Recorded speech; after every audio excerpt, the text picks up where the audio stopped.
All right, hello and welcome to another edition of the AFCON Daily Show on Citi TV. My name is Gabi Ofer. This is your channel for all the juicy updates coming up all the way from Cote d'Ivoire. I mean, it's on the back of the Black Stars 2-0 draw with Egypt in the second Group B game of the African Cup of Nations that was played at the Felix Houphouët-Boigny Stadium. I mean, the coaches have been talking, the players have been talking. A lot of reactions actually all the way from Abidjan. Later, Benjamin Nketiah will join us on a Zoom.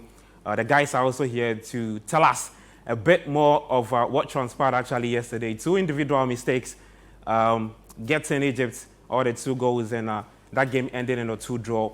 Top-notch analysis. This is your half for all of that. And they'll also build up to today's game. Big games coming up later today.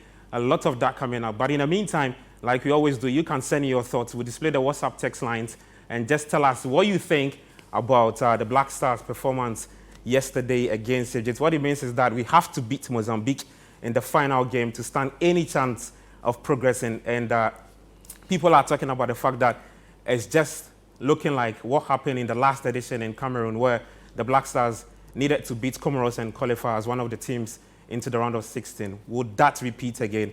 Remember that the Black Stars have never lost 2 group games, and the last time they did so was in 1984. So today is actually a really packed show, and we are heavily sponsored or produced by that Bet Power. You can always log on to that and just, just a little money you get, just place your money on that to win big on Bet Power. You can just sign on betpower.com.gh.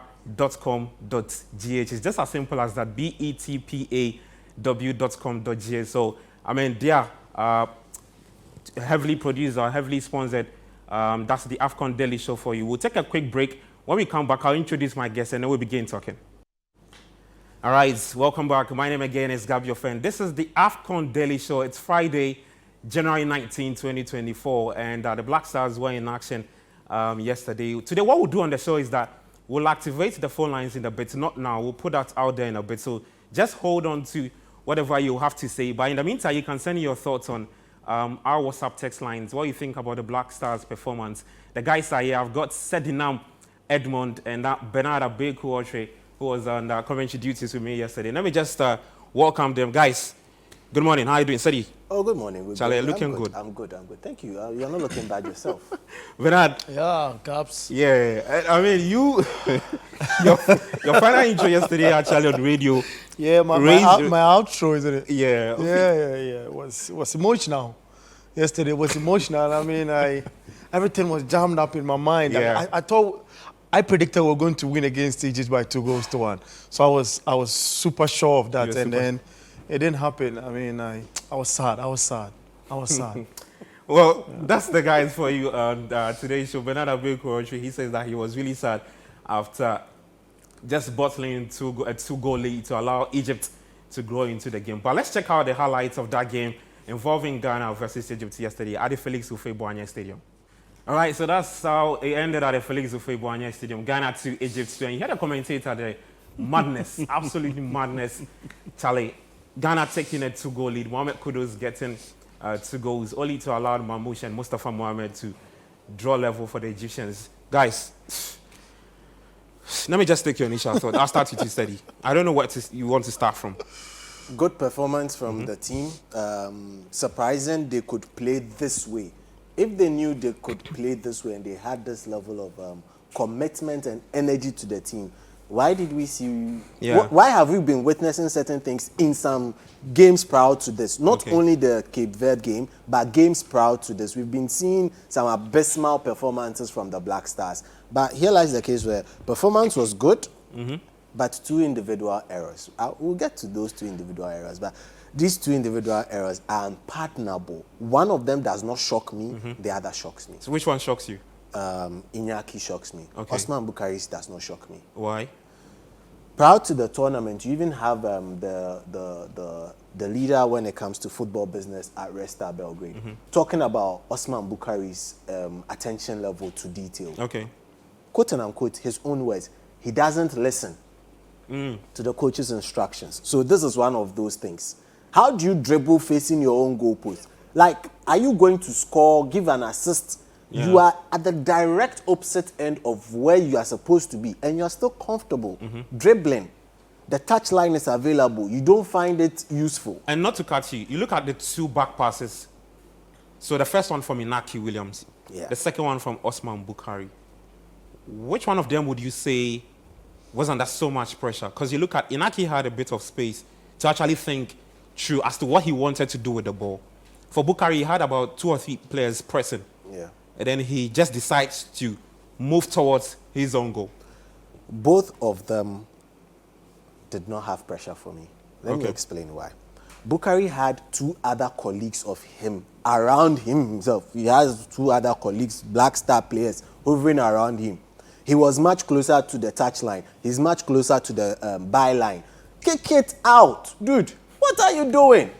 What are you doing? You see, he has a lot of potential, and such performances would not help him.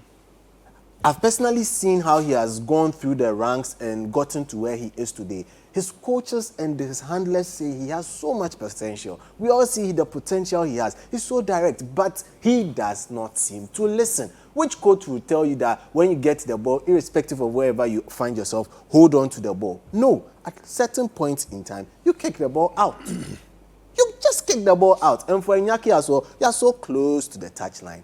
Turn and kick that ball away to reset play. Because if you study the entire sequence of things, the Black Stars were not having majority of the possession, They played like I suggested they play yesterday. That's try and soak up the pressure and hit them on the break. That is Houghton style. This is Houghton style. Anything else aside this is Houghton playing out of his comfort zone. This is his comfort zone. So just play that way and you'll be able to get something against the Egyptians. You go playing that way, that means this boy, you should just kick it out. I mean, Bernard, Yeah. talk to me about Mohamed Kudus' 2 goals yesterday.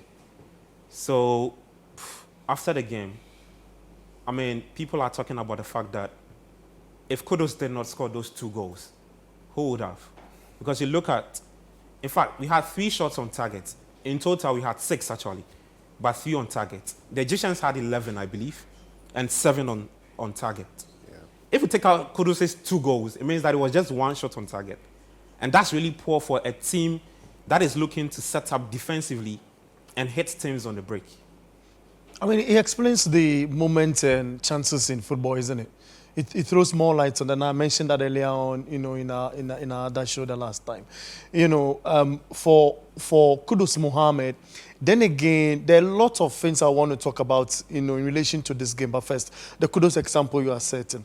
He gets into the area or the zone we know him to flourish at West Ham. Yeah. When he comes from that flanks and gets a little bit into the penalty area, he loves to shoot. And look at how close that was. I mean, for the 2 defenders who were trying to show them blocking the goalkeeper. And Hegazi close him, I think. Absolutely. Yeah. And look at the space in between those 2 guys. And he managed to slot that ball in between, and he really confused the goalkeeper who have mad experience at this level for the Egyptians. It tells you the caliber of player we have in Mo Kudus. We have to play always to his advantage, always to his strength. If we want to excel, I mean, how many Black Stars players had a shot on target yesterday? Proper shot on target. Yeah. And it tells you that Kudus Mohamed, he's the elements that is shining in the Black Stars. He's that guy that we need to build. When Barcelona realized that it was Ronaldinho who was the excelling player within that squad, they built the game around him. Okay. When Lionel Messi also came to the scene, they built around him. Well, we need to have a star. I've spoken about that. We do not have a star. But yesterday, what we did was, and I said there are a lot of components about the game that I want to talk about.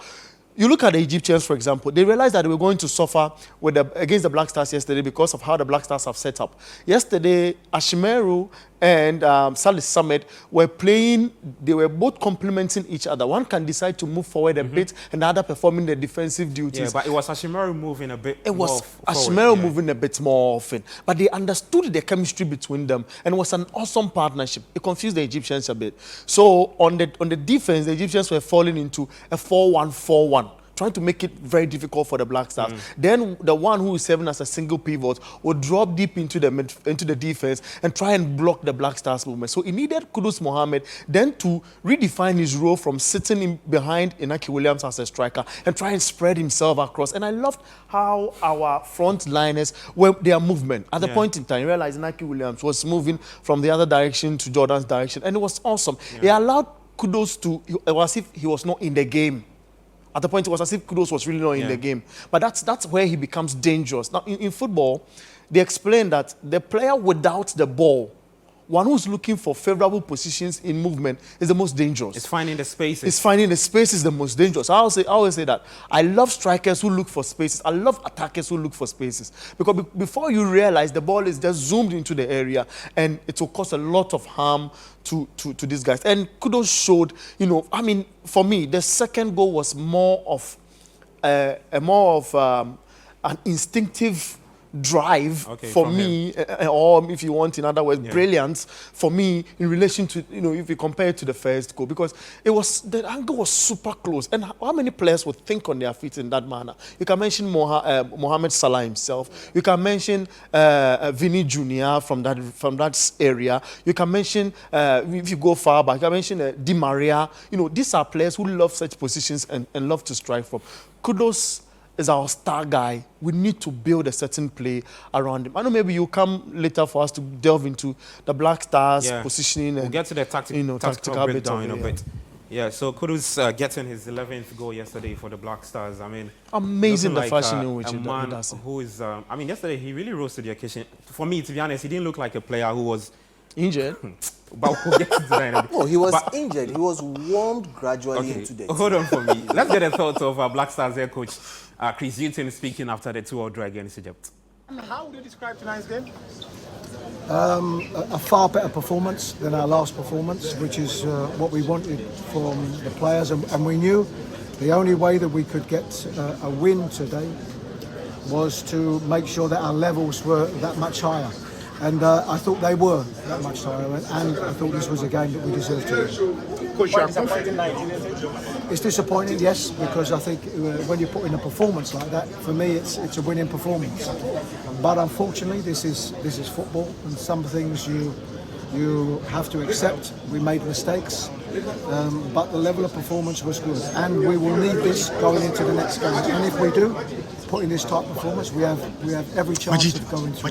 Chris, would you say this has been one of your best games ever since you took charge of the team? Yes, I would. Yes, I think because of the opposition. Also, we know the strength of Egypt, and them being one of the big favourites to win. So I think probably in my time here, I would say yes, this is probably the best performance. Coach, let's just talk about Kudus in this game. I think what we saw of Mohamed Kudus is a continuation of what people in England have seen of his club form. So we're lucky at the moment. We have a player, although he's been out for some 3 weeks, this is a player that's in really good form for his club team, and we were fortunate enough that he was. All right, so that's Black Stars. Their coach Chris Hughton, yes, after that 2-0 draw in the mix zone there, talking to journalists. Guys, let's stay a bit longer on that. Hughton's in-game management, starting with the substitutions, he did. Brought on Osman Bukhari, who was yanked off after just some few minutes. And the post-match he did, he was asked why he took off Bukhari, and he said that, look, he didn't look like a player who was himself again, because after that mistake, he got 2 good forward runs, and he tried whipping in the cross, but then again, he just takes the block of the Egyptian defense. And you could tell that it was very not Bukhari, because the Bukhari, is very direct. Doesn't do a lot of the fancy things. Gets into the box, adventurous, confident, brave. But yesterday, clearly you could tell that, look, and there's been stories about whether if we took a psychologist to the AFCON in Cote d'Ivoire. But let me start off with you, said it, with the substitutions bit. Was it the right thing for Hughton to do? Well, it was the right thing. Especially with the players you introduced. It was the right thing, but with the Bukhari bit, it's down to the player. It has nothing to do with the coach. It's totally down to the player. Look, he lost his head he just lost his head once he gave that tremendous assist for the second goal to be conceded. He just lost his head. And when did he just say tremendous assist? how do you dribble into your own box? Like, no, seriously, at which level of football do you do that? Tell me. No, maybe we are all learning in the game. Even Jose Mourinho is still learning, you understand? Where do you do that in football? The last time I saw that with a Ghanaian player in Europe, it was Baba Rahman at Chelsea. But that's just by the way. You see, Baba Rahman at Chelsea. And no, I'm asking this because, especially with the Naki back pass, when he was shown, I mean, he just took off his jersey and you could tell that, look, he looked like a man who, he felt like he's caused a very big, we knew it was a huge mistake. But then again, I'm talking about the fact that this is the time when the player's psyche would be questioned going forward. Both of them, actually. But with Osman Bukhari, he lost his head. So it's down to the player. For Inaki, let's roll back the tape. You see that the moment he gave the pass and noticed no one was coming for the ball, he just put his hands on his head. It's in the shot. It's in the shot. He just put his hand on his head. So he also just lost confidence. So I feel management of the game was good. 2 errors led to the results that the Black Stars got. But for me, the performance was good. We need to keep the performance this way. To get these guys back their heads, we need a psychologist. Did we go with a psychologist? Great question. It's possible we did not go with a team psychologist. Yeah. It's very, very possible. And yesterday, I told Nathan that, look, this performance just reminds me of what we did against South Korea at the World Cup. It was a 3-1 goal lead for the Black Stars, and then we just allowed the Koreans to to put 2 goals back. In fact, it was a 3-0 lead, I believe. And it just sums up how you're unable to keep concentration, especially at the back, in terms of defending, stay on top of your game, and see the game out. For this one, you see, it's all errors, like specific individual errors from players you don't expect. There's no way you can tell me to defend a ball when my attacker is dribbling towards me. My attacker is dribbling towards... For the Osman Bukhari goal, we need to really, really watch it and psych him up so that again. He stops that kind of play ever in his life. Never should he repeat it. Okay. Never. You don't dribble towards your goalpost. Yeah. Hell no. Even defenders, they try as much as possible not to kick the ball towards their pole. They kick it away. Don't do this. No. No. Okay. Let's get to listening to some of the few players who reacted. We'll start off with Mohamed Kudus, who was the man of the match yesterday. 2 goals on his first match in this AFCON. How do you feel tonight? It's a mixed feeling, you know.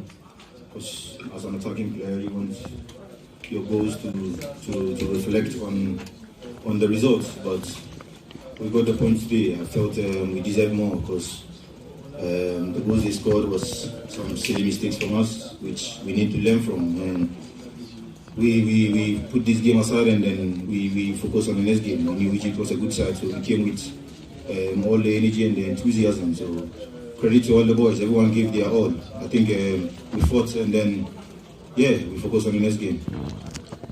Questions? You've been able to secure a point. Looking forward to that game against Mozambique, is there a possibility that Ghana could be qualifying out of the group? Yeah, it's very possible. Until we finish the last game in the group, it's the same focus. You know, you could see the fighting spirit and the energy from the guys today. We have to do more than that in the last game, you know, because we have to get the 3 points at all costs, and then we see what's going to happen after. Yes, yeah. Micro. Merci. Thank you. I mean, the ultimate goal for all of us is to lift the trophy, but the sub goal is to get out of the group. So the focus is on one game at a time. You know, like I said, the ultimate goal is to win the trophy. That's the aim we came here with, but we can't look far ahead than us. So we just need to take it one game at a time. So like we finished today, the next focus is on getting the 3 points the next game and then the next game, and that's the focus every single game until we bring the trophy home. It's Simon Hughes from The Athletic. I just wondering what you felt about the impact of challenge injury towards the end of the first half? We know he's a very top player, but my focus was on my team. With or without him, we still approach the game the same way. So sorry for his injury. I wish him speedy recovery, but we play the game with or without him with the same mentality. Okay, thank you, Mohamed Kudos, and congratulations once again for your prize. Thanks. Today, but we stood up and then we make sure and we do our job. Mistake, but this is football. I think we are not, but we are not game. We're still alive. We all need him in Africa. We all need him in the game because he makes the game exciting. That's the most important thing. So what will happen? It just happened because we have control of our performance. No, I think it will be a difficult game because it's last game. So we will see the game tomorrow, and I think we can win if we put a lot of things, if we play with our heart, and let's go recovery and focus for the next game. I just want to find out from you, in terms of defensive solidity, this game looked much better than the last game, but then sometimes one thing that counts is the midfield that sits in front of the defense. So what do you make of this midfield pairing that you're seeing now, with Majid Ashimeru getting more time with the Black Stars? Do you think he deserves the 90 minutes? Because we are seeing him taking off consistently, and whenever he's taking off, we struggle to progress. Today, I'm proud of my team. I repeat, because everybody have a good run, everybody playing with aggressivity, good aggressivity from the start until the end. So today I'm proud of my team. Yeah, and my performance from the team, but unfortunately, it didn't end the way everyone expected it to be. Just how disappointing is it for you guys? Yeah, I think we are a bit disappointed. We couldn't get the results. It's going to be easy if we win this game, but we need to focus on the next game. What has happened. So we need to focus on the next game and give everything. I think that's the most important thing.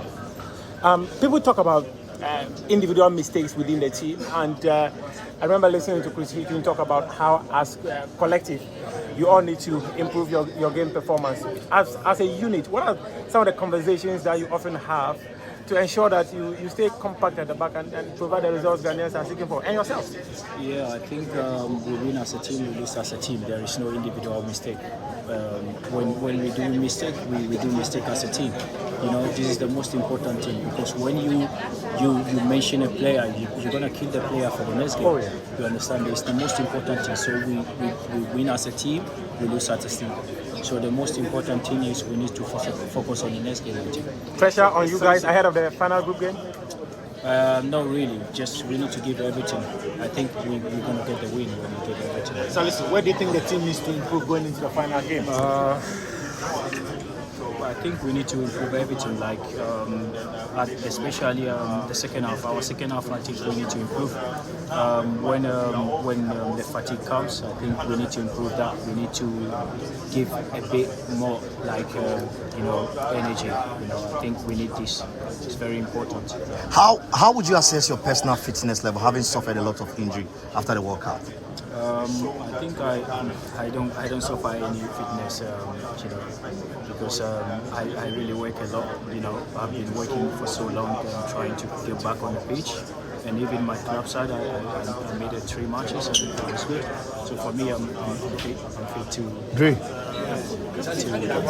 Okay. How are you going to help your colleagues get back on track after causing those errors in that draw game? I think we just need to motivate each other. That's the most important thing for the next game. Yeah, we need to motivate each other. We need to talk positive to each other for the next game. Okay. Good luck. 110%, so that we managed to win the game. But it was a great fight from the boys, because it wasn't easy. Starting the tournament with losing, and then coming to meet Egypt and to give 100% like this. That's what I'm happy about. So we just need to focus on the next game, upcoming game, because we are still in. We still have a chance, and then we need to Now that we need the Ghanaians, we need everyone, we need the coaches, we need the playing body, we need the management, everyone to come and then support, and so that we can move as one family and then we win the next game. That's what's important. Rich, at a point in time, you were very furious with your background. Did you say they let you down today? No. You move as a team. Mistakes happen in a game, and then we don't have control over those things. Sometimes the game, what we have is we have control of our performance, but what will happen in the game we don't have control over. So I wouldn't say my defense let me down or whatever. They fought very hard, and then we fought. Unfortunately, we conceded, but we fight as a team, and then we lose as a team. So we need to go back there and then be united.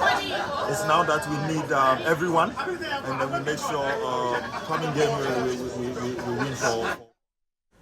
All right, so that's it from the players. Early on, we started with Mohamed Kudus, who was the man of the match for that game between Ghana and Egypt. We heard from Alexander Jiku, Richard Ofori, Mohamed Salisu, Sharon, what went on. But Edwin Kwakofi has joined us on set to help the whole Ghana, including you, are watching us understand what actually happened. Edwin?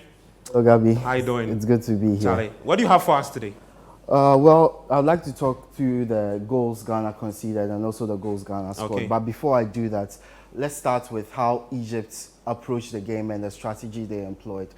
As Bernard said before I walked in here, anytime Ghana had the ball in their own half, Egypt set up in a 4-1-4-1 formation. Okay. What this does is it allows Mustafa Mohamed, who was leading the Egyptian line, never to be isolated because he always had 4 players behind him. The sole Egyptian defensive midfielder was Mohamed El Neni. Okay. Also, what that allows is that anytime that 4 behind Mustafa is bypassed, there's always protection in front of the back 4 with El Neni in that place. But anytime they had the ball, they transitioned into a 2-man defense with Hamdi and Kamal, who were the fullbacks, bombing forward and joining the attack. Okay. El Neni, who was the defensive midfielder, would drop in between the centre-backs, the 2 Egyptian centre-backs, and play sort of like a deep-lying playmaker, finding passes all the way to Mamouche. The strategy we thought Egypt were going to approach the game was to go at Salah, go for Salah all the time, which meant that Gideon Mensah would be under pressure. Yeah. What they did instead was target Dennis Odoi on the right-hand side. Yeah. But the end result was always to get Salah into the game. Okay. So the plan was to find El Neni all the time, and then he would play the ball all the way to Mamouche on the Egyptian left-hand side. What that does was that it creates an overload on that side, with the Egyptian left-back joining the attack. Yeah. Which meant that Odoi needed support most of the time from both Salis Samed on that side and Alexander Jiku to support him. The strategy from Egypt didn't work too well because, first of all, a lot of the passes weren't finding their targets. Second of all, Salis and Jiku were performing really, really well in covering for Dennis Odoi, who at times was found wanting in his positioning. Okay. The Egyptians wanted Jiku to shift over to that side, which meant Salisu would shift over to cover him. Yeah. So then he leaves more spaces. Gideon Mensah isolated with Salah. They never really managed to do that. And anytime they tried to switch over to the left-hand side where Gideon Mensah was operating, Mensah dealt really well with the aerial balls and had a lot of support from both Ashimeru and Jordan Ayew, which was very key. On that side, Iñaki did not do too much running back. I think he was very ineffective for the first goal, for a lot of that first half. He didn't help out Dennis Odoi a lot on that side, which meant Odoi was a little exposed, which meant Salis and Jiku had to move over to that side. But they were very effective in that duty. For the Black Stars, I think they came into the idea, the technical team told them that if you can't make the pass forward, if you feel troubled, always try to find the easiest option by passing back to the defense or passing back to the goalkeeper. And in several instances in the midfield, you found Salis and Ashimero, most often Salis, whenever he won the ball, whenever he got the ball, he was hesitant in making the forward pass. Because he didn't want the risk of losing it to that front four behind Mustafa Mohamed and risk a counter-attack going the other way. So we saw that with a number of Ghana's midfielders. The passes were there to be made, but they weren't going forward. So now let's take a look at this first goal for the Black Stars. So that's Kudu's first hit. Kudu's first goal for the Black Stars. Over here, Jordan Ayew on the left-hand side. And we always have a problem with Ayew holding on to the ball for too long. But in this case, you have to understand him. If he looks up, the only player he can see right here it's just Semenyo in the box. Semenyo in the box. Okay. Iñaki is making a run, but he's not getting there early enough. So there's no chance for him to put the ball into the box. So he keeps hold of it, draws players to him. What we should be seeing is the left back, Gideon Mensah, making a long-busting run to join him in attack, to offer an option not just for the pass, but to take attention, a little attention away from Jordan Ayew. This, unfortunately, did not happen, leading to Jordan Ayew keeping hold onto the ball and eventually losing it for a second. Yeah. But what he does well is to not give up. He wins the ball back, and it ends up with Salis. Okay. It ends up with Salis over here. The important thing to note here is that when you have a key player, when you're a star player, you know where to move and the right times to move into position. Look at Kudus' movement. He could have stayed in a penalty box. Okay. However, he noticed the extraordinary space here where he could take advantage of with Salis on the ball. And he decided to move into that space, allowing Salis an option for the pass. Once Kudus gets the ball here, this is all about skill. This is all about talent. Because you have three Egyptian players around him right here. Any of them could have got the ball. But the boy has immense talent. We have to talk about that. He is able to beat that press, get into a position, doesn't need any options, even though he has over here, he has Semenyo, he could put the ball into. And Jordan Ayew as an option as well. But he knew his talent. He knew that once he gets a shot in on goal, there's a likelihood of him scoring. He takes the shot, and obviously the Black Stars have bang, first goal for Ghana. And somebody will say, because he's perfected this, because we've seen him do this a lot of times at his club side, West Ham United. When his moments in which he's got the ball around the D, that's where he had to move out of the penalty box and just get the ball around the D there. Anytime, it's just one thing on his mind, to hit it. And he's perfected that ball so clean. And I mean, that was a really good hit from Mohamed Kudus. I mean, Bernard, quick thoughts on that? Brilliant, brilliant. Well, for every negative of a player, there's a bit of positiveness attached to it. I talk about, and I see, Citi smiles to that. It is with Jordan Ayew and how he held on to that ball for long. Yeah. And you realize that he needed support. He was not getting that support he wanted. The numbers in the penalty area was not enough for him to get any connection. Even if he should play the ball across the face of goal, the Egyptians were always winning that. So what he wanted to do was just pause on the ball a bit and try to see who was coming. That was when he lost the ball. And then again, the Jordan we know would have relaxed and not followed up on that ball. But he tried to, put a bit of pressure on. He didn't give up. He did not give Came up. back here. And then because the ball took a slight touch off him. Absolutely. And then went to Salis. And Salis and Salis was smarter. Yeah. Other players would have gone into, would have kicked the ball into the penalty area. Into the box. Into the box. He also realized that no. That is quick thinking. He observed, he scanned. In football we say scanning, because the moment you get the ball, even before getting the ball, you need to look up your shoulder and see who is coming. If you are in a free zone and you are alone, then you scan, because split decision, taken. Then you look into the penalty area. He realized that there was a player who was, coming out of the area to probably maybe pick the ball, and then I'm not sure he thought Mo will shoot from that range. He was maybe thinking he will receive the ball and get it to probably pass it to Hold on your thoughts. Jordan. Edwin, just run us through the equalizer from the Egyptians? The equalizer from the Egyptians, and I'd like to point out 2 errors from Ghanaian players. First of all, Jordan Ayew. In this position right here. So it's not Jordan. Yes, it's Jordan now the bad. You see, as a player, you need to know when to pass the ball, when to hold on to it, when to shoot, and all that.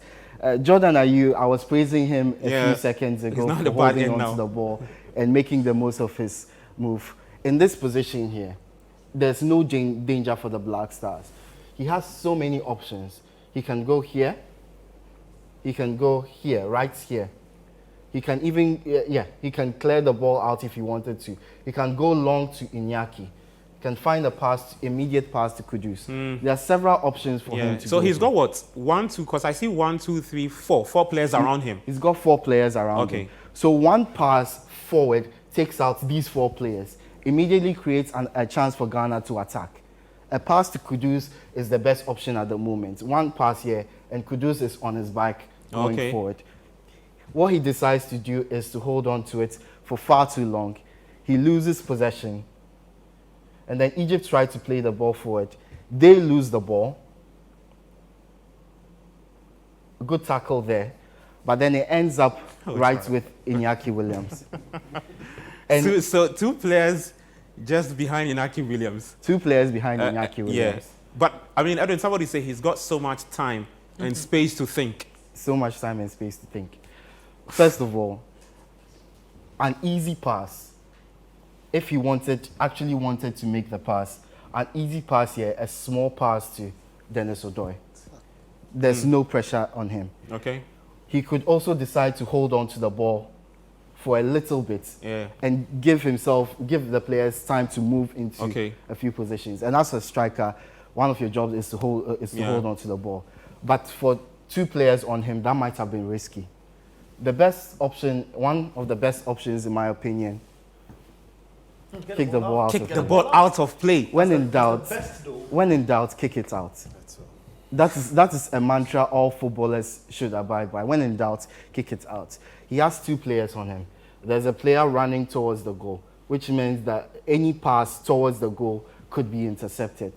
So your best option is to kick it out. Maybe he got a shout from Richard Ofori, and that is why he decided to kick it to the back. And I told you about my impressions about the technical team, telling them don't take any unnecessary risks. If you get into a situation where you need an outlet, pass it to the defender or pass it to the goalkeeper. And he decided to go for the option of passing to Richard Ofori. And that was a weak pass from Iñaki, disappointing. I think he hit it deserves with a lot of the blame for that. With his left foot.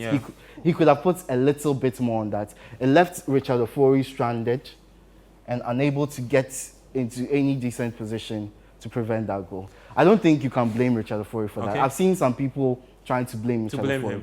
But if you receive a pass like that, your instinct is that you need to get to the ball as quickly as possible or make the angle smaller for the attacker so that he doesn't get a good shot on goal. And unfortunately, he couldn't get there in time. Okay, quickly run us through Kudus' second goal, and then we'll finally look at the other second goal from the Egyptians. Kudus' second goal. I think, again, we talk about how systems are in place for attacks and teams put in strategies for attacks. But there are moments where the player's quality just tells. And there are moments where, as a forward, you don't care about any passing, you just take a shot. Because you could get a deflection that will take it into goal. You might get a rebound from the goalkeeper's save, and you can get a better shot out of there. First of all, look at Dennis Odoi. We often criticize him for his inability to join the attack on a frequent basis and putting in crosses. What he does here is that he dummies the cross. And this is a smart play. Instead of putting the ball into the box just like that, he sees Kudus out of his peripheral vision is fantastic, by the way. He sees Kudus out of the side of his eye and puts in a very good pass to Kudus, which takes out these 2 defenders and leaves Kudus with some space to operate in. And once Kudus has so much space, I think this player did extraordinarily well to get into a defensive position to cover Kudus. Okay. It's just that the distance he covered was too far for him to get there on time. But in such a position, other players might have looked to find people in the box. Kudus, knowing his ability, knowing what he can deliver, he decided to take a shot. And fortunately for him, he got the deflection that took it past El Shenawi for the Black Stars goal. 2-1 so now. this is a pretty straightforward goal. It's just about the quality of the player himself. Okay. And of course, the cleverness or the smartness of Dennis Odoi to find him in such a position. Mm. And then the final moment. And yes, of course, there's been a lot of talk about this moment here. Yeah. First of all, I've got to say this doesn't seem to be any danger right from the start here. Everybody has their players covered. He's got him covered. He's got him covered. Bukari has a tight hold on his marker here, so doesn't seem to be any danger from the off. When that happens, you get into a position where Bukari wins the ball. He's won the ball. He's in a position. I think the initial mistake from Iñaki might have contributed to what I'm about to say. Yeah. A pass is on right back to the goalkeeper. A simple pass is on right back to the goalkeeper. If he faces any doubt, he kicks it out for a corner. There's no problem about conceding a corner in that position. You allow your team to regroup, reset for the corner, and defend it as they can. If you concede from the corner, you know that it's because of your set-piece deficiencies, not because of your personal mistake. Yeah. And I think he held on to the ball for way too long, allowed himself to be swamped by the Egyptian players, and then Egypt scored. But I would like us to take a look at the marking from our centre-backs. Mm. I think Salisu, who is in a perfect position, should be keeping more of an eye on Okay, and Mustafa Mohammed. He should be keeping more of an eye on him. Should be keeping him from getting a clear run of goal. And instead of focusing on the person who is crossing the ball, there are already 1, 2, 3 players focused on that. He should be looking, scanning around and making sure there's no one who is available to intercept. You look at Gideon Mensah over here,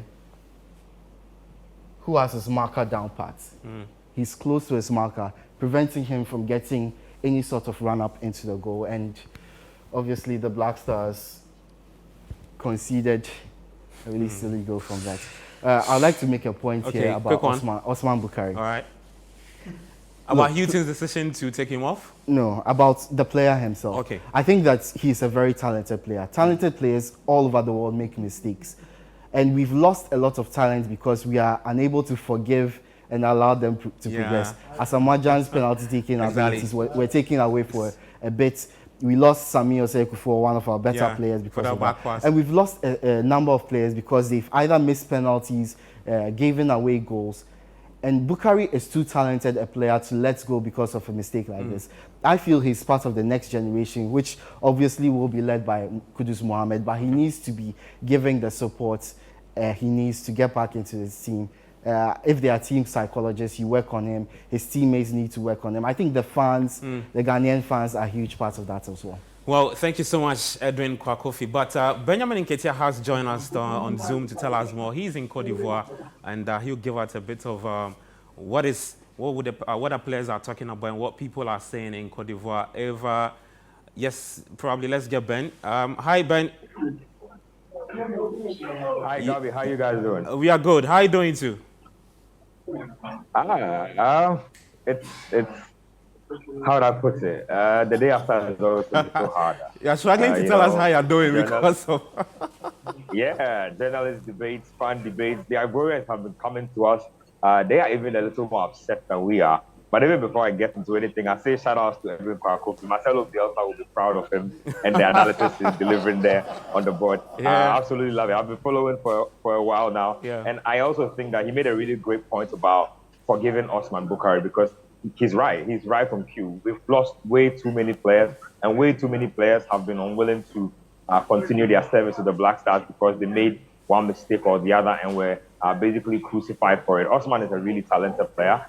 We've been clamoring for him to have a goal in this tournament. He finally gets a shot and he commits a really grave mistake. But hey, who hasn't committed a big mistake before? The best of them have all encountered situations like this. And so I think that as a nation, it's a hard pill to swallow. But I think we should forgive Osman Bukhari and let it go. But as for the aftermath of it, the debates have been many. The conversations are vast. It depends on what you want to pick up on. I basically want to start off by saying that, hey, all is not lost yet. Okay. There's a battle to be won in the next game. Yeah. But this just gives me PTSD of Cameroon all over again. I was just about coming to that.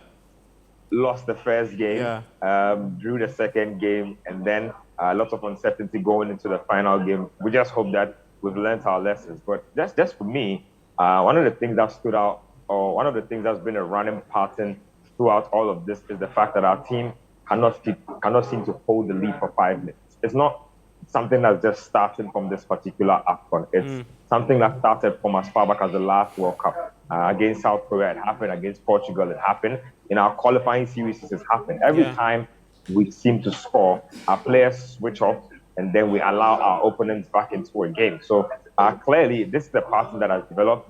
Clearly, this team has concentration issues. If we forgot about it, we're reminded in that game against Cape Verde, and then we play against Egypt, and then it shows its face again. On our radio shows and our TV shows, we always talk about how this team needs to have a psychologist with them and not just have the GFA president go into the dressing room and grant grandiose speeches. We don't need that kind of stuff. We need an expert to work on the minds of our players. What is the psyche of our players every time we go up ahead? Are they still in celebratory mode when the opponents have kicked off again? Are they still thinking that, this game is already won? We need to find out exactly how they think when we concede or when we score goals, and why this keeps repeating itself. I think it's something we should seriously be looking at. Talk to me about the Osman Bukhari change. I mean, Edwin has said a lot about how we need to forgive him. But in terms of psyche, like you've mentioned that you're not too sure if we actually have a psychologist at the tournament. And this thing was very dominant at our World Cup series, where it was the same thing, like he said, against South Korea. We took the lead, and then we just had the Koreans to come into the game. How crucial is it to get these players really prepared for that final big game against Mozambique on Monday? Well, something that a lot of us didn't see, and a lot of people were crucifying the coaching staff for yanking Osman Bukhari, but I'm just picking up that Osman Bukhari actually gestured to the technical bench to actually take him off. Wow. So this was something that was actually initiated by he himself. And if you know Osman Bukhari, speed demon, he can take anybody on a one-on-one situation. Kudus Mohammed gave Osman Bukhari the pass, and he could barely run. You could tell that he was tense. His legs couldn't even carry him. And so I'm just picking up that he actually was the one who gestured to the technical bench to take him off. And so that's actually interesting. I spoke to George Boateng, Richard Ofori after the game itself. And, I love how they are dealing with this as a collective. They say that we win together, we lose together, we draw together. And so as painful as this is, we are not making this an Osman Bukhari issue. We're not going to make this an Inaki Williams issue, because, look, if you're going to point, the last thing you need in a competition setting, especially when you want to win your final game, is to start pointing accusing fingers at each other. That's not how group dynamics work, especially if you are in a football team that wants to achieve success. You need to understand that you are a group, you are a family, you are a tribe, and whatever happens, it affects everybody. If it's a success, you enjoy it together. When the downtimes come, you enjoy it together as well. So they say that they don't want to point fingers at their colleagues for making those individual errors, because it could have happened to anybody. It could have been any of them in that mix. And if we are being honest, the best players commit mistakes. It's not a situation of our players not being good enough, and so they commit a mistake. It was just probably one of those hot-headed moments in a heated game. It was a very intense game. Osman Bukhari being brought on, being expected to warm himself up into the game all of a sudden. My only problem is that Osman Bukhari ran towards our own goal was a little pass. It was almost like he was running to score against us. I'm like, you might as well have added a step over so we know what you're about to do, because, hey, that was really puzzling for me. But I feel like we need to cut him some slack. Okay. It's painful. It's painful, but it's one of those things in football. You can't crucify the young man for it. He's been brilliant for us in the past, so we need to forgive him, and then we need to keep him moving. All right, Ben. Final thought before I let you go. One thing you think that we need to do to get it right against Mozambique on Monday. Just one thing, and then you go. First of all, we do not need to go into that game thinking that, you know what, we played a good game against Egypt, and so Mozambique are about to be a walkover. That's the thing with the Black Stars. They are very, very inconsistent mentally. One moment they look switched on, the next moment they switched off. And so that's why I'm worried about the lack of a presence of a psychologist in camp, because these are things that you watch tape on. These are things that you question the players on, you find the root cause of, and you try to solve. And so I hope that we will be switched on 120 minutes, if that's what it means. Richard Ofori said that, after these past two games, we wanted to give 100%. But now we realize that 100% is not good enough. You need to give 110% of yourself. You need to not switch off until the opponent's team bus has left the parking lot. That's how serious it needs to be. It's not even just about what happens on the pitch. We need to make sure that you don't go into that game thinking that, you know what, we dealt with Egypt, or we played a good game against Egypt and should have won. And so against Mozambique, it's about to be a walk in the park for us. If you've seen the Mozambicans play, you know that that game is nothing. It's not going to be a cakewalk. And so we need to come extra prepared. We also need to present the right personnel again. I saw Majid Ashimeru limping through the mix zone when the game was done. And I'm not sure what the diagnosis on him is, but that would be one thing to look out for, because he's been such a pivotal part of how we play. Look, I dare even say that in the unfortunate circumstance that Ashimeru cannot continue and Houghton wants a ball progressor, throw in Richmond Lamptey.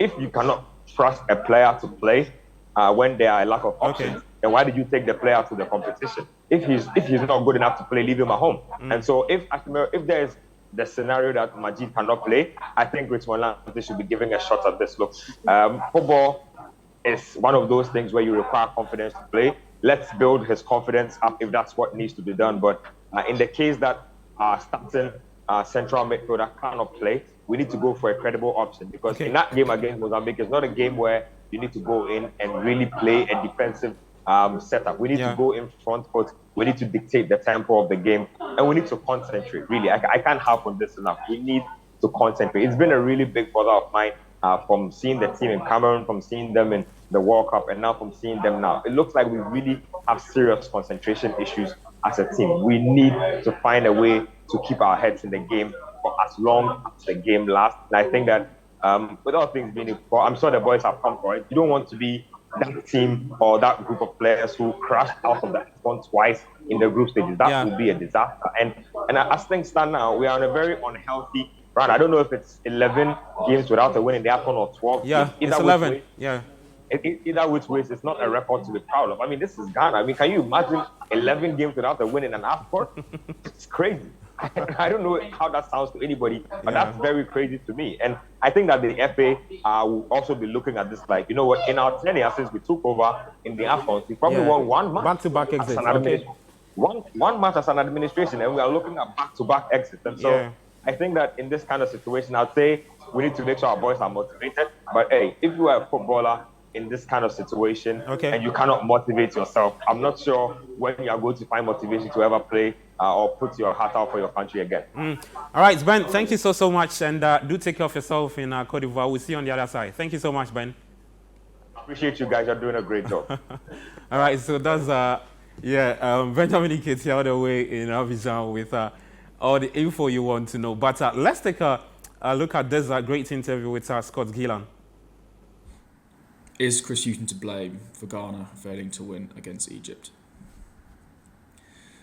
I don't think he is, to be honest. Although I think you could go back and say that the squad that he picked, both the matchday squad, but more importantly the kind of the wider squad for the tournament, are potentially partly at fault for the draw and Ghana failing to beat Egypt. I think a big problem and a big issue on the day was when Majid Ashimeru went off. Ghana didn't have a press-breaking midfielder who they could bring on and replace him. That meant that Egypt didn't have to be very circumspect about pressing aggressively because they didn't have any fear that Ghana could break their press. I think that was potentially an issue. Additionally, sort of the lack of the target man you could point at as well, the lack of a kind of a winger type player, a number 10 type player who could potentially play midfield or at least reinforce midfield and break the press in those high pressing scenarios were other kind of issues that potentially contributed to Ghana not being able to win and not being able to deal with Egypt's press. But I would say otherwise, I would say Hughton's hands were pretty tied. Obviously, Ashimiri, I think, went off injured, so he had to bring him off. And I think, obviously, the squad, he didn't have a replacement for him, but that was an enforced change. And I think, in that sense, I think it's more of an issue about squad construction as a whole rather than decisions that were made on the day, because I think the squad construction ultimately influenced the decisions that he could have made during the match. So I don't really blame him for Ghana not getting the win. And actually, I think that his sort of positive, proactive squad selection gave Ghana the chance to win the game. I think they were more dynamic. They were certainly threatening in transition. And whilst I think their offensive cohesion wasn't very good, I think there is still the potential there, and I think by selecting that team, that proactive team, it gave Ghana a chance to build something of a platform and some momentum before playing Mozambique in obviously a must-win game in a couple of days' time. Can Ghana rely on Richard Ofori? Personally, I'm not Richard Ofori's biggest fan. I think he has his pros and his cons. I think he's a reasonable shot stopper. I think he's got quite a conservative positional style. All right, so that's Scott Gillan there with that breakdown for you. Ghana 2-0 draw with Egypt. Next on the list is against Mozambique on Monday. And it just takes me back, like Ben and everybody saying that, look, it's just a repetition of what happened at the last AFCON in Cameroon, where we needed to beat Comoros and just progress, and it ended 3-2. Just this time, it doesn't happen again. We'll take a quick break here. When we come back, we've got a lot more for you. This is the AFCON Daily Show. We are heavily powered by BetPower. You can win big, win 500% bonus. With BetPower, just log on to that. A lot of matches coming up today. You don't want to miss out on placing just a little on that and winning very big here. My name is Gabriel Fer. We take a quick break. When we come back, there's more for you.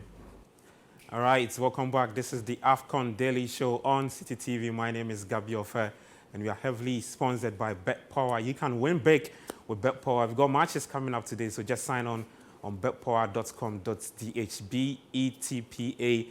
BETPAWA. Just as simple as that. Just go put some small money and win big with BetPower. But it's time now for social media, and we've got our guy, Kelvin Edem Kai, with us here to tell us what we're talking about. But in the meantime, you can also call us. We'll display the phone calls, the telephone number, so that you call us and then tell us what you think about the Black Stars game against Mozambique.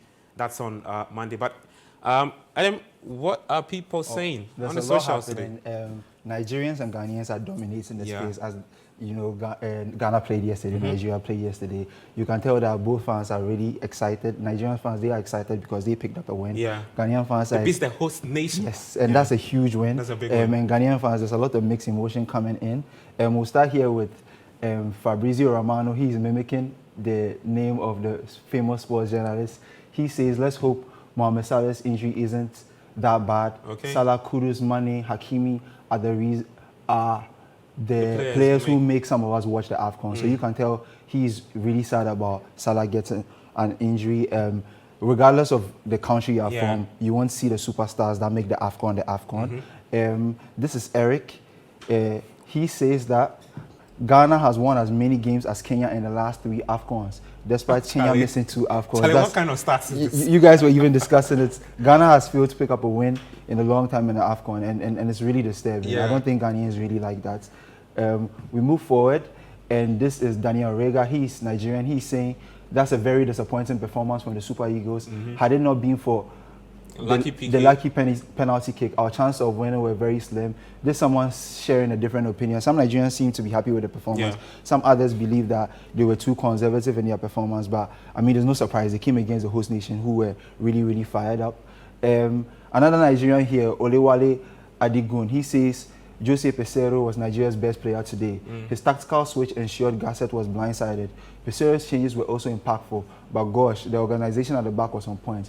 Thumbs up, Super Eagles. So this is a Nigerian who is really happy about the performance his team put up, even though they were conservative. Some of them were expecting their team to go out and try and send the game to Ivory Coast. But hold on for me. So You can also join in on the conversation. We've activated the phone lines. Just call us and let's hear from you what you think. If you're Nigerian, we'll love to hear from you what you make about your team's performance against Cote d'Ivoire. Let's hear from you. The Ghanaians, the Black Stars played out a 2-0 draw against Egypt. So it's your time now. Whilst Adam is also running us through what people are saying. We move on to... okay, hold on, Adam, you've got a caller. Hi, your name, where are you calling from? Samuel? Yeah. Hello? Yeah, hello. Yeah, talk to me. Hello? Yeah. Hello, yeah. Your name, where are you calling us from? I'm calling from Medina. Okay, what do you have to tell us today? I think our players played well. Okay. And secondly, our coach needs to bring the day in the match. Okay. Okay, I think we've lost Samuel. So somebody calling for the DIU to start against Mozambique. Well, we can't that discussion a bit. You can also call us. We're still waiting for your calls while as Adam is running us through. This is X-Daily, a viral account. They were showing Joji Okocha. He went to see the Super Eagles in the dressing room after the game. That's a legend of their team going to support the boys and giving them more morale after a victory they picked up. This is a Nigerian. This is an interesting tweet. I saw this tweet and I thought so I should Nigerian tweeting about Kudus. This is a Nigerian who is claiming Mohamed Kudus. He says, Miss Mustafa Abudu Kudus Mohamed, popularly known as Kudus, a Ghanaian footballer of Nigerian descent. Nigerians are proud of you. No, why are they doing this now? No, you see, so there are some people who feel like Ghana doesn't deserve Kudus or the kind of performance he's putting up and the mistakes the team is making, he doesn't deserve that. This is a Nigerian who is ready to claim Kudus. Should Kudus want to switch over, but that can't happen. We go on to Mr. Buedu. He says, is Mohamed Kudus Ghanaian? Is Mohamed Kudus Africa's biggest talent at present? So you can tell that he's a big fan of Kudus. He's liking what Kudus is doing in the competition so far. Most of the comment sections were dominated by Kudus because of the performance he put up yesterday. Okay. Obi here says, we will go all the way to the finals because of you, Mo. Yaro Zongo, know the door. Hat-trick for you in the next game. This is another person who is loving what Mo Kudus is doing. We move on to a Nigerian here, Benaboy's son. He says that now it's clear that these guys have a shareholder in the national team. Wow. So it's in relation with Jordan's lasting the entire duration on the pitch yesterday. Yeah, I'm sure some people felt like at some point should have been younged up, but that didn't happen. So he's taking a nice shot at the team here. Here's Dean. He's asking, do Ghana stand any chance of qualifying to the knockout stage? Gentlemen, do you think Ghana stands a chance of qualifying to the knockout stage? You must start bringing out the calculators, guys. I mean, we started already because Cape Verde is playing Mozambique later today. Different what? So, pi r squared, you need to bring all those into place. Okay, guys, hold on. I think we have a caller. Hello, you know where you're calling from? Okay. Hello? I think we've lost our caller. Adam, run us through. We'll continue with what we're doing here. There's somebody, Oga Kizito. He says, I met this beautiful young lady at the stadium. I think I found the love of my life. Thank you, Cote d'Ivoire. This is someone who has gone there and has found love. We went to watch football. I mean, that's what football does. I mean, connects people together. This Abigail Senasosu. She says, I'm sure this little man, he's talking about the boy who walked Kudus out onto the pitch. She says, I'm sure this little man, let me go up a bit. I'm sure this little man asked if he really walked Kudus out on the tunnel for such a big game, everlasting memory. Starstruck. Yeah, I'm sure he will have great memories of this night, walking Kudus out onto the pitch and he's scoring 2 goals and putting up such a performance. This is a Nigerian here. I told you Nigerians and Ghanaians were dominating. So hold on for me. We've got Abdul Salam from Tamale. Hi, talk to us. What do you want to tell us today? Hello? Hello? Abdul? Hello? Yes, I can hear you. Talk to me. Okay. I think we've lost Abdul. Adam, just carry on. This is Calvin Bassey. This Ibn Aluko, he's another Nigerian. He's speaking about Bassey, their player, who put up a great performance in their defensive display yesterday because the Nigerians really had to defend against the Ivorians yesterday. This is a fan who is appreciating what he did in the game. He believes he was everywhere and he was helping the team to try and get that victory. Okay, we go on to Eric. He's asking, is this the biggest game in Africa? Cameroon take on Senegal, and it's two heavyweight teams on the continent. Okay. I would think Ghana, Egypt. Hold on for me. We've got Latif from Tamale. Latif, what do you have to tell us today? I mean, Ghana is playing Mozambique later on Monday. Your thoughts on the game against Egypt? Thank you very much for giving this opportunity. In fact, Ghana did well yesterday, and in fact, they deserve to win, but fortunately, they couldn't make it. Okay. So we are praying for the next game. We should try their best and play well and get the results for us. You understand? Okay. And please, that Odoi, I don't even understand. So what is that the coach keep on like putting that guy that place? That guy, he doesn't deserve that position. They should have replaced him with what's the name? Ali Seydu, okay. Ali Seydu, what's wrong with him? The guy is not injured. Okay. And the guy is active. Look at that Odoi. One, he's not tall. If the ball comes, he won't jump. Okay. Almost couple of games.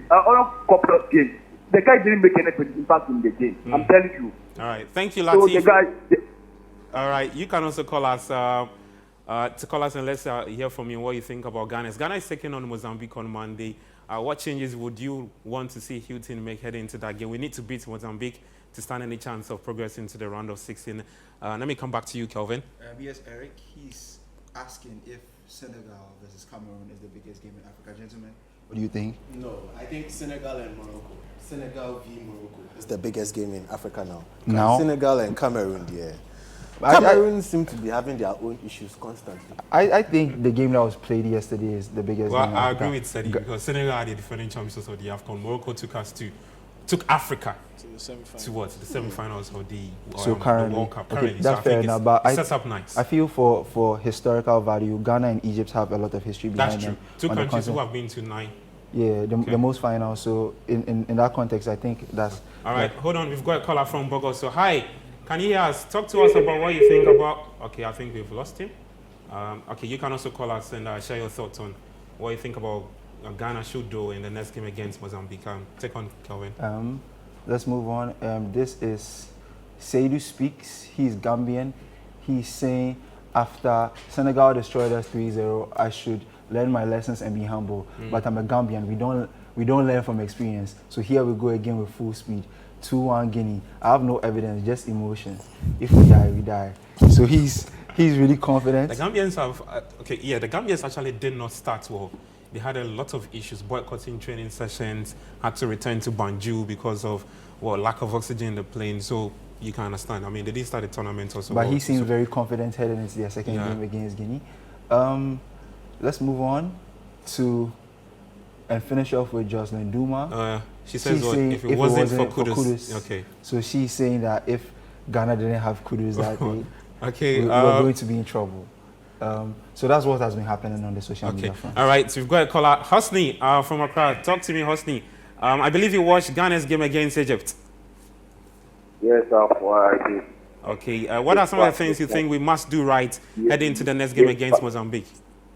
Okay, they've tried their best, but they couldn't make it. I will wish them by next week, Monday, they can fight again. But our coach, the problem is now he don't know how to attacking football. Always defending. That's what caused us to do. So it was up to him. Okay.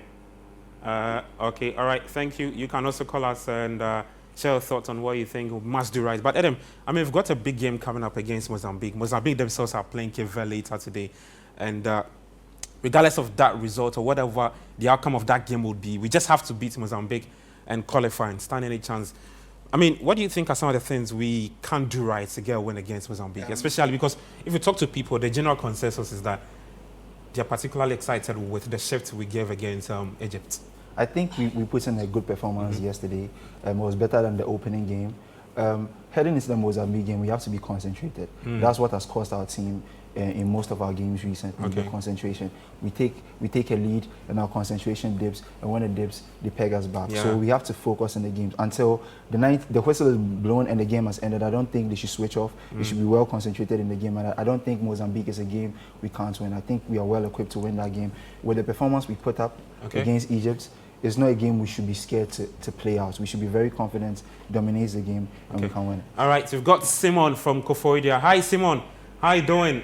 What can you tell us from that game you watched against Egypt, and what do you think we can do right against Mozambique? I think, as for Ghana, we did so well against Egypt. And initially, I thought Ghana was going to lose, but they impressed me. They impressed me so well. Each and every player did well, and our mistakes were for few players who carry and then impact. So I think we can go for it. Maybe to the semi-finals or even finals. Yes. So you think when we get to the final, we can lift the trophy? Yes, we can lift the trophy. Okay. We can lift the trophy. All right. Thank you so much, Simon. We'll take our final caller before we close down on the callers a bit. I mean, Adam, that's a caller who is very optimistic, saying that we can actually lift the trophy. The last time we did so was 1982. You've never seen an AFCON trophy, have you? No, I haven't. But look, Ghanaians really have faith in this team. Yeah. I was coming to work this morning and I met people speaking about the tournament, And all of them don't seem to they don't fear anything. They feel like Ghana can do it. I think the performance against Egypt resurrected something yesterday. Yeah, I think from what they saw in the opening game, transitioning to the second game, they were really impressed with what they saw yesterday. So they believe that if we can go against the 7-time champions and put up a performance like that, we can go all the way eventually. Who would get us the goals for Ghana against Mozambique? Because look, you take out Kudus' 2 goals. Clearly, like I said, nobody seems to be scoring for us. I think the nature of the Mozambique game will be very different from the Egypt one. I think it's a game where we won't sit back as much as we did in the Egypt game. For Mozambique, I would say our squad has a bit more quality than them. So it's a game I don't see us sitting back. If it sits back, I'll be really surprised. Taking into consideration that it's a game that we have to win. So I see us going out there trying to impose our game on them. It's a game we should see more of the ball.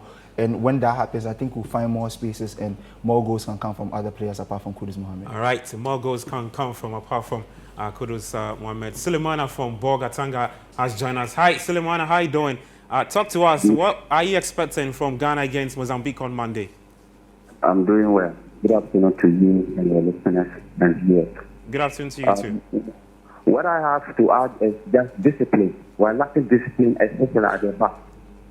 Because these 2 goals that we scored, if we were like disciplined, especially at the back and in the middle, we wouldn't be able to concede these 2 goals. So I think we should be disciplined and play all out and be serious. Anytime we get goals, we should be serious to add more, not to lose and have, we are winning and we relax, and that costs us a lot. So we should focus. Anytime we score, we should add more goals. We need goals like about 5. We need to score 5 goals the next game, so that we boost the system and everything on in Ghana. Thank you so much. Thank you too, and that's it for the call and segment bit, and also Adam, thank you so much for today. It really brought us really interesting tweets, and so yes, so that's it with the social media segment. Kelvin Adam Kai doing big things and telling us what people are saying on the socials. There's more for you later tomorrow. Just hop on to X or Twitter. When you tweet, don't forget to add the hashtag that's AFCON on Citi, and we'll hop on your tweet and also read it out for you.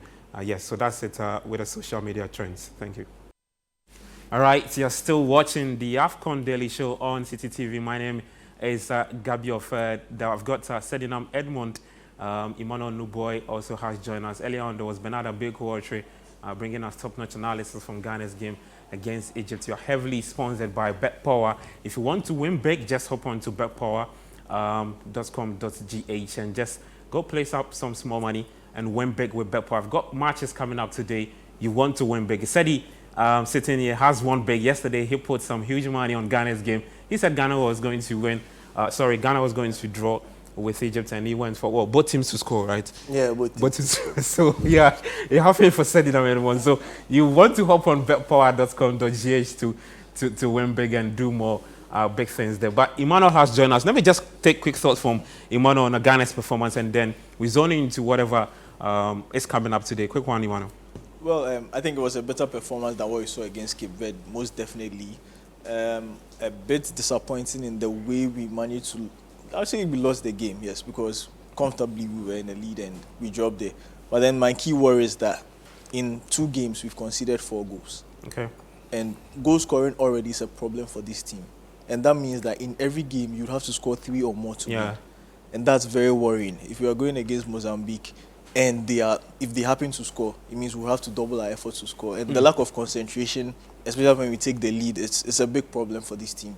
And that would quickly need to change if we are to qualify for the next round. If it doesn't, we'll probably be coming home like we did 2 years ago. Okay, well, let's see how the Black Stars fare. It's Ghana taking on Mozambique on Monday. But now let's get to Ghana's, should I say brothers and sisters? That's the Nigerian national team, the Super Eagles. They beat the host nation, Cote d'Ivoire, by 1-0. Let's check out that highlight. We've also got Equatorial Guinea, Guinea-Bissau for you. Back-to-back highlights for you. All right, Emilio Nsiwe, the first man to score a hat-trick at the AFCON Cup of Nations, Charlie. Big things for Equatorial Guinea. Also, Cote d'Ivoire, they were stunned by Nigeria by 1-0. It was William Troost-Ekong with a penalty after Victor Osimhen was fouled in the box. Guys, let me start off with Nubo on that. First of all, talk to me about the host nation. Is the pressure beginning to creep in? Well, I wouldn't say there's a bit of pressure there. Yes, you are the home team, but let's be honest with ourselves. We've seen a better Ivory Coast teams over the past, let's say, decade or so. Yeah, I mean, this team is nowhere close to what we've watched. Exactly. So there's already that burden on them to perform. But then again, I think kudos will have to be given to the Nigerian team. Okay. I think most of us saw the starting lineup and we're thinking Calvin Bassey was going to play in midfield, which those who watch the Premier League haven't seen him do that.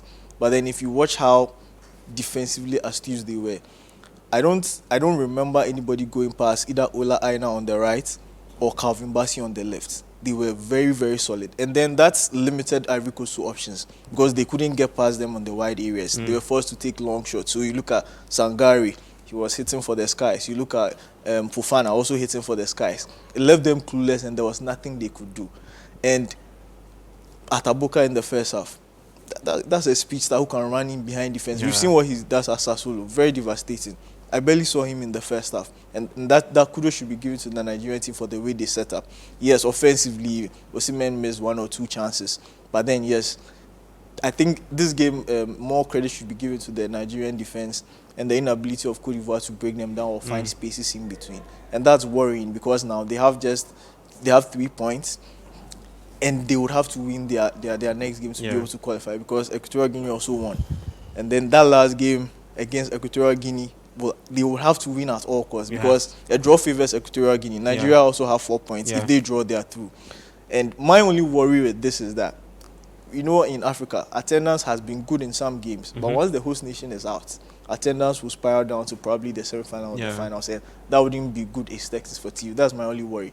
But quality-wise, I do think this Ivorian team, the burden of winning the AFCON is a bit too much for them, and that's what is happening.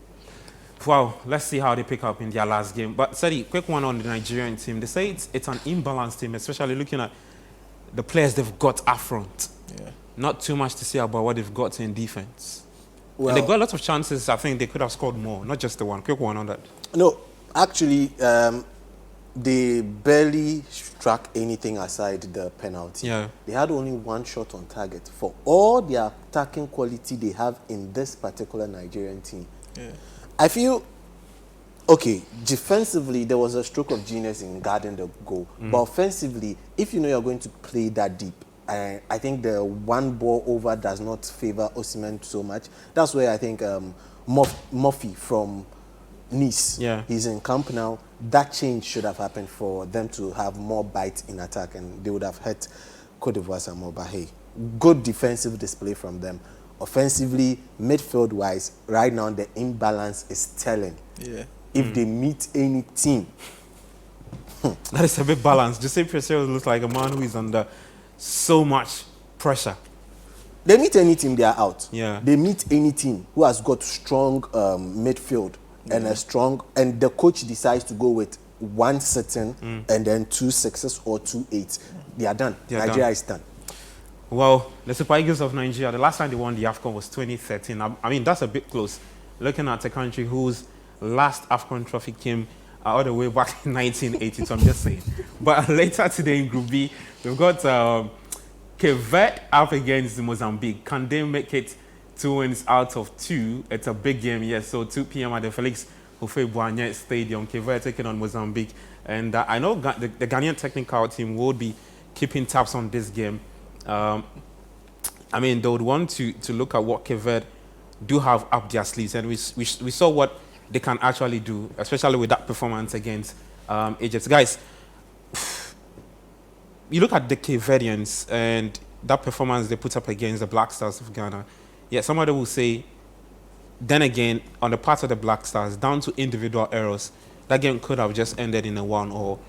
But I think that there were lots of positive things they did in that game against the Black Stars that if they're able to build on that against a Mozambican side who are also not like any side you can just brush aside, especially what they did against Egypt. What are we to expect, Citi, from these two teams? I would say exciting football, just like we saw in yesterday's encounter between the Guinea teams. We will definitely see something exciting because these are two teams actually who like to progress the ball quickly. Okay. And Mozambique, you should expect that form of not low block. They like to push up from defense and keep that high line. Yeah. And that's going to be really tricky. So I just want to see how that plays out. But I'm really watching out for an exciting game. It's going to be really exciting. Filled with goals, actually. Yeah. Stats tell us that Mozambique enjoys scoring goals and conceding goals. In a couple of matches gone past, they've conceded 2 at least and also scored some more. So it's all well. It sets up for up really nice. Yeah, delicious game. Delicious. Well, let's see how that game pans out. But next on the list will be Senegal v Cameroon. Remember that Senegal are the defending champions. They're up against one of the most decorated African countries in terms of the countries to have won it more. Cameroon have won it 5 times. If we take out Egypt, who have won it 7, and they are coming up against Senegal, who are looking to win it for the very second time, back to back. No country has actually done it before. And look, Nubo, you look at these two countries, you say, it's a big game. Yeah, it's a big game by virtue of the names of the teams. But then I think Senegal are leaps and bounds ahead of Cameroon currently. And you remember a week ago when we were doing the preview to the AFCON, I was saying the spine of this Senegal team, if it holds, that will determine how far they would go. It looks like Aliou Cissé again has shown that he's a coach for the modern day. He has found the balance between the old and the new, and it's working to perfection. It's a delight to watch them. I mean, outside Morocco, who were very impressive with the way they play, they pass the ball, movement into space and all those things. I think Senegal has also done that. And the merger between the young and the old, Mane, Kamara, Ismail Assar and all those players, the movement, it's just beautiful to watch. And for me, I think that this version of Senegal comes too early for Cameroon. We don't know if Onana is going to start or he's not going to start. There's people questioning. Yeah, but if you were Rigobert Song, would you throw Onana on? I mean, he took a private jet after Fenley's game. I mean, all the way. That's I heard he had to reroute and all those kind of things. But that's a player who's shown commitment, or that's a player who's ready to step up for his country, or you think not? I think this goes beyond the coach. Because first of all, he retires. Yeah. Samuel Eto'o finds a way to get him back, even though, as we hear, they are not on speaking terms per se. So then, if more or less you force someone out of retirement, you have to play him. Okay.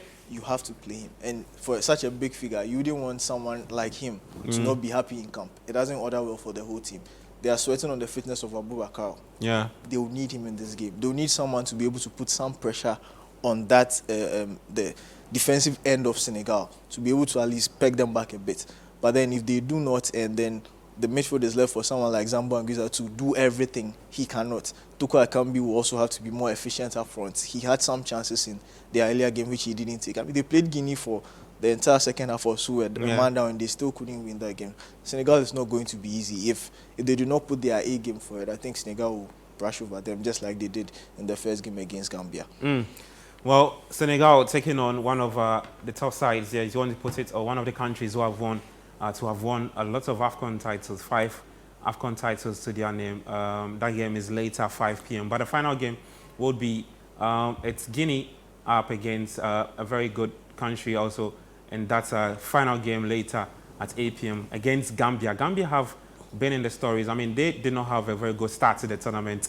had to boycott training sessions because of some monies due them. They had a bit of an issue with their plane as they were heading to Cote d'Ivoire, had to return to Banjul because of Charlie. That's not a way to start your AFCON tourney. Like Citi, these are some of the things you want to cut away, especially for a country who somebody will look at you and say, oh, look, there isn't much to give in terms of what you're coming to do at the AFCON Cup. We've seen countries who have been written off but have gone on to do big things at the AFCON. But Gambia themselves, I read about them and they tell me that, look, they've got issues with infrastructure. They've not produced the best of football players.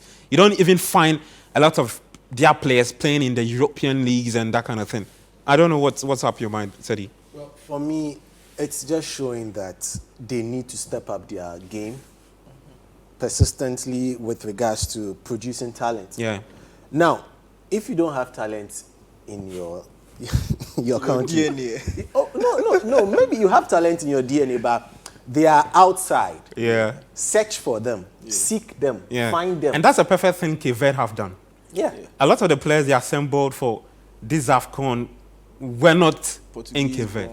Or they were not born. Yeah. They're getting players who were born in Spain, Belgium, exactly, and France, all those kind of Spain, and other countries, assemble them, stay together for a couple of months, just go do something at the AFCON. No pressure on you. Everyone is doing it, but it depends on how you get it how effective done. you become. Okay. Yeah, how you get it done. Because, listen, Gambia for me were shocking. Last time out at the AFCON, they put out some little bits and bobs when it comes to some performance. Yeah. But with this particular AFCON, I don't see them going anywhere. And I expect the same thing. It looks like, I don't want to use the sentence, but maybe I have to use it. The way the oxygen was sucked out of the cabin, I know, don't looks do that. like the life out of the tournament was sucked out as well. Oh, Charlie. Defensively, Yeah. they look very frail. They look very frail, and it boils down to the point of psyche again. When one man was sent off, their heads just dropped. Okay. And they were allowing Senegal to play around them, Yeah. not defending properly, losing players in the middle, they were just all over the place. Yeah, it felt like Senegal were toying with them because you look at that pass from Sadio Mane to even find his player in that box, like a lot of space in that box. Even look at the turn that gave the assist for Cameroon's second goal. Look at that It was a turn. 360 between 362 two players. I mean, this is an AFCON, let's be serious. But I would say they are adding to the party, and I just hope they don't get massively walloped. But it's going to be a difficult game for them to deal with today. Guinea. Exiting today, they lose and things are not looking good. They'll lose and play the third game, so it's good for them. But this is where they get to meet their matchup for the group. But it's going to be difficult. One of the lowest ranked teams coming up against Guinea. It's an easy win for Guinea, actually, barring any unforeseen circumstance. Okay. Well, let's look at the Saturday games. It's Algeria, two countries, I think, who have not started too brightly at this year's tournament. Algeria taking on Burkina Faso, 2 p.m. Burkina Faso actually got their win through Bertrand Traoré. It was a penalty. Algeria also had to dig, finally settled for something not too much of an importance to them. But, I mean, Emmanuel, you look at Algeria, people have always put them in that bracket that they are still one of the teams to contend with in terms of, or one of the favorites to win the AFCON. They are coming up against a very Burkina side that are tough, you want to put it. Well, I think Algeria, I would say this team, the soul of this team is aging. And there's a heavy reliance on Mahrez to whip up some magic. And that doesn't seem to be working. It didn't work in the last AFCON. It doesn't really seem to be working, because if you look at the goal they scored, it was down to the Angolan player missing his kick. Then Budeja converted. But outside that, did they really put Angola under any form of threat? They didn't.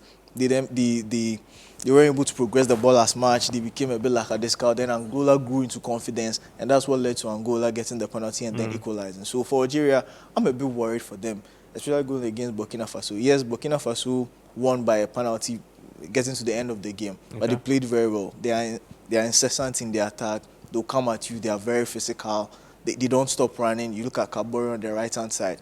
He's going to be running 90 minutes up and down. They have Sani also on the left-hand side. They'll keep running at you. they'll keep coming at you. They have a good goalkeeper too. So, Algeria, that's my worry. They still have a goalie in this team. Goalie has been playing for... Still rely on Baghdad Buneja. Buneja. Slimani is still in this team. Like, I feel like after that AFCON, that was the peak for that team. And they should have started building afresh, like what Senegal is doing. You mix the old with the new, have some balance to the team. But based on how they played against Angola, I'm a bit worried for them. Burkina Faso, they are a tough nut to crack in. If they do not take care, Burkina Faso could be able to steal a draw or even a win. Wow, good. Tight coming up later on Saturday. But one other team that is well balanced and well oiled is Mali. Coming up against Tunisia, got decent players, Amari Traore, Yus Bissouma, Charlie. That team is looking good. They are up against Tunisia on Sunday. It's a really big one. Citi, I mean, Mali started well, 3-0. You look at their performance, convincing? Yeah, it became convincing some more after they took out. They're coming up against a Tunisian side. You actually don't know what side will turn up. And that's something with the Tunisians at every African Cup of Nations. You actually cannot tell. I mean, would it be a very defensive Tunisian side? Would it be a counter-attacking side? You actually don't know what kind of football they want to play. In this game, I think Tunisia is going to come up with the whole mindset of trying to counter whatever Mali would do. So I think for one strange reason, Tunisia would like to sit back and try to hit Mali on the counter. But it might just not work out for them.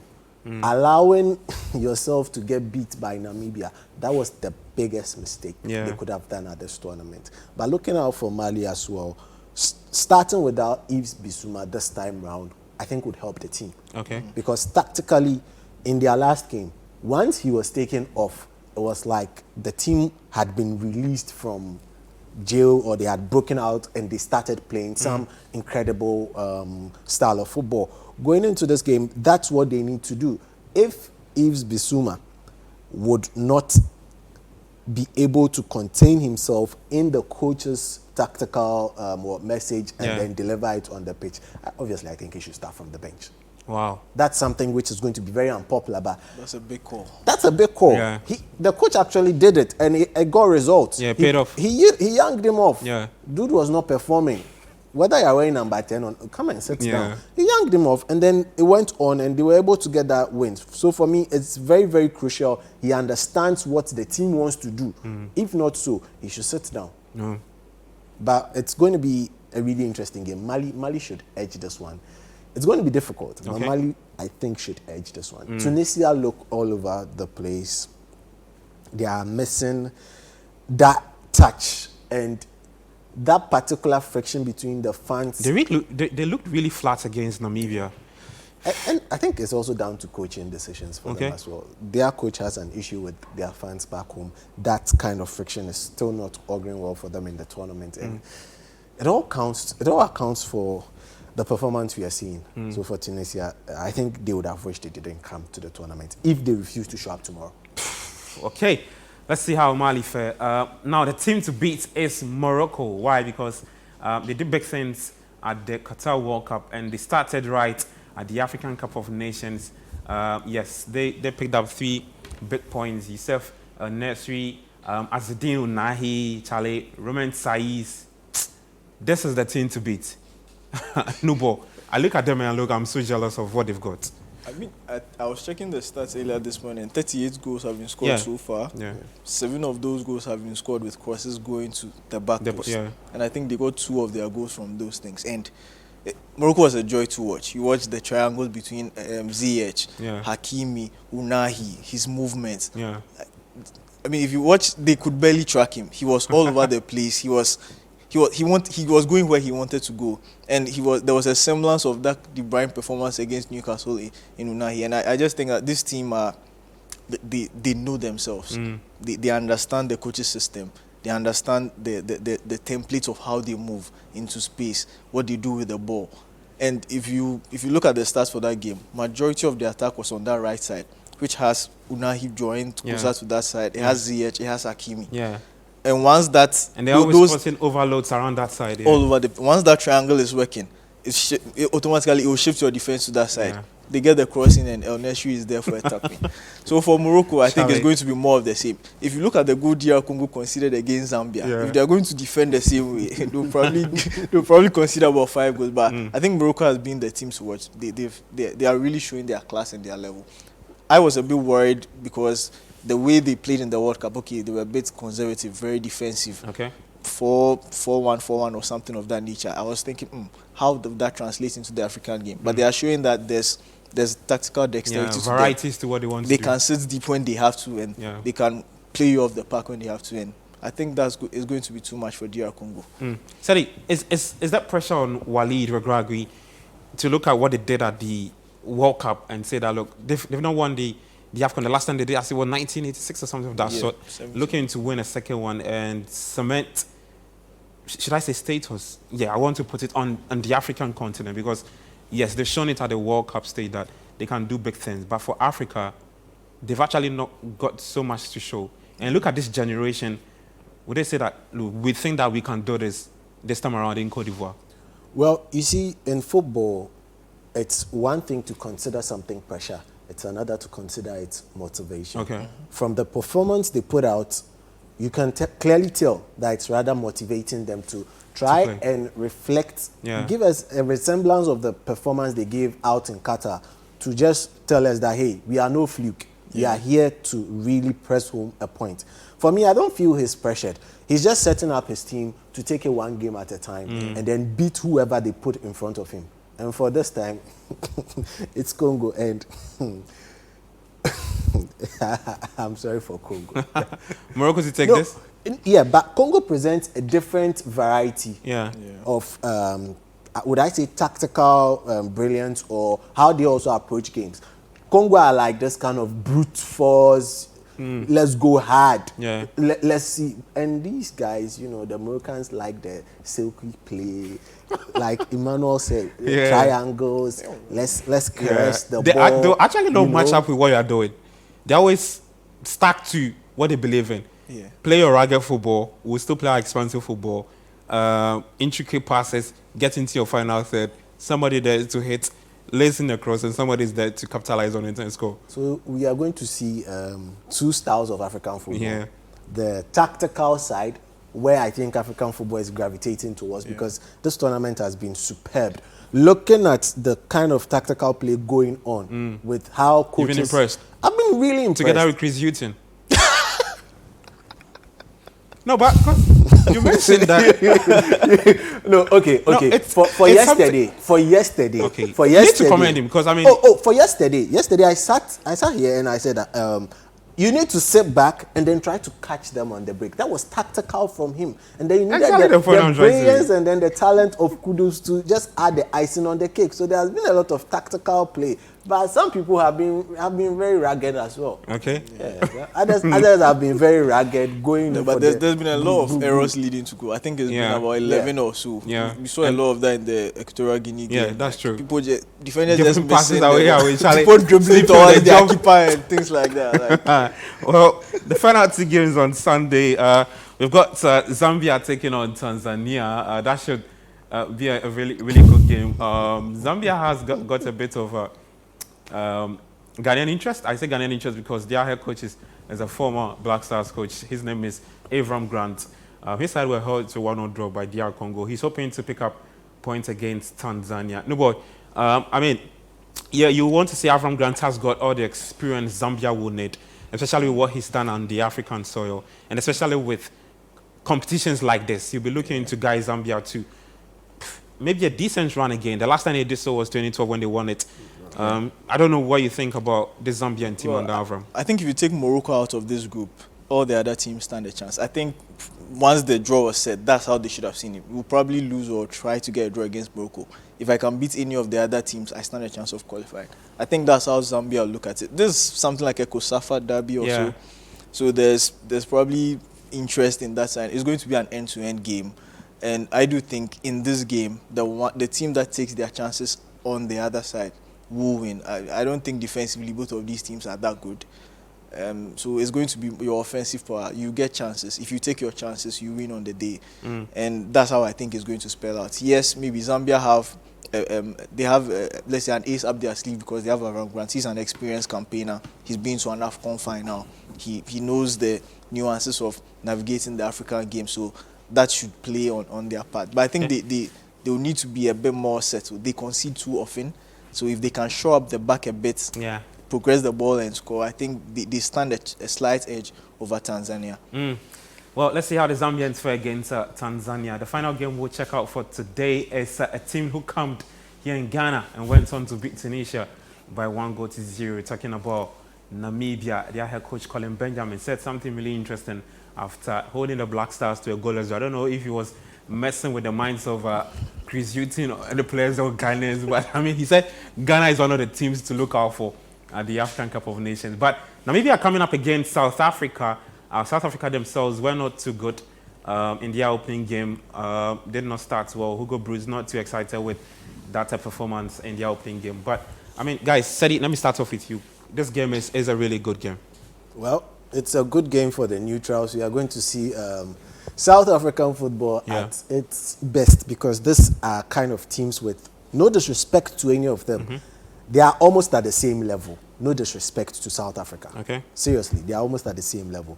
So it's more or less as though we are going to be watching the South African League at a bigger stage.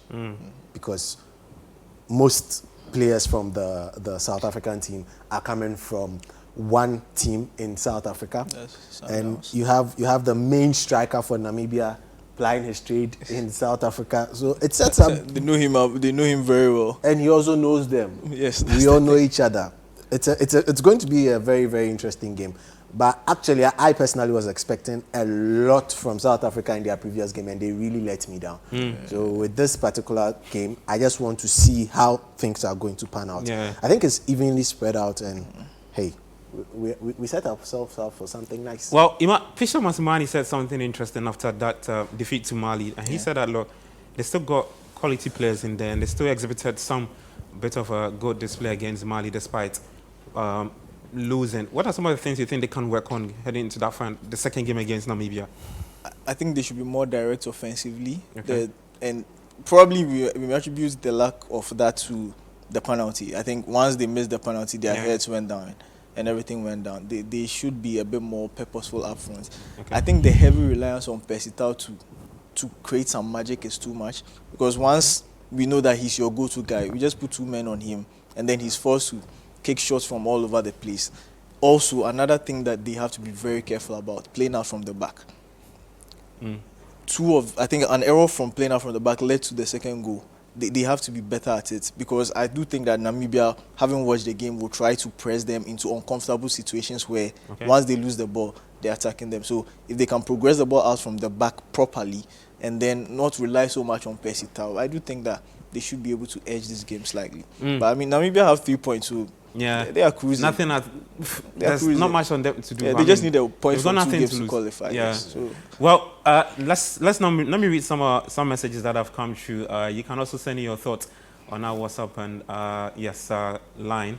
What you think about Ghana's chances against Mozambique? Let me start off with this. This one says Ghana should come home so we save money. We are broke. We can't allow our hearts to be broken further. No hope. Good morning, Francis Xavier. Watching the show. And I want to say that Sadi Nam on your show as a good analyst, really. The guy is always on point. Okay, Papa J Jr. This one says, greetings. So Edwin Sadi Nam was on set yesterday when I said I'm rooting for Ghana to draw. Nigeria will lose to Cote d'Ivoire. Ghanaians should have faith in the Black Stars, please. The boys will make it from the group stage to the next round. Somehow from all the way from Abuja in Nigeria watching. This one too says, good morning, Gabi. I think Inaki should have been benched for Joseph Penso to start looking at his pace and the manner he feeds the strikers in our first game. And as for Bukari, he should forget about getting a call-up in the Black Stars again. Aside that, the guys really did well. We pray they go beyond the group stage. Guys, we beg. Just when we were talking about forgiveness. We beg. Just forgive Bukari and let's move on, okay? The next game is against Mozambique. We beg you. Bukari is fine. This one says, my name is Martin from Ofinsu North District of Ghana. I don't see the Black Stars qualifying to the next round. We lack quality and experience. We are only living on past glories. This is in the Black Stars we know, okay? This one to sirs. Please, my name is Danladi from Gowli, Golu Sisala West District. I hope I got that right. It says Ghana Black Stars did well yesterday, but I can't say that here. Our next game against Mozambique, my prediction is 2-0 against Mozambique. So, yeah, people are very optimistic, guys. I mean, you listen to what people are saying after that game against Egypt. We still got hope that we can beat Mozambique and qualify. Quick thoughts and then we call it a wrap.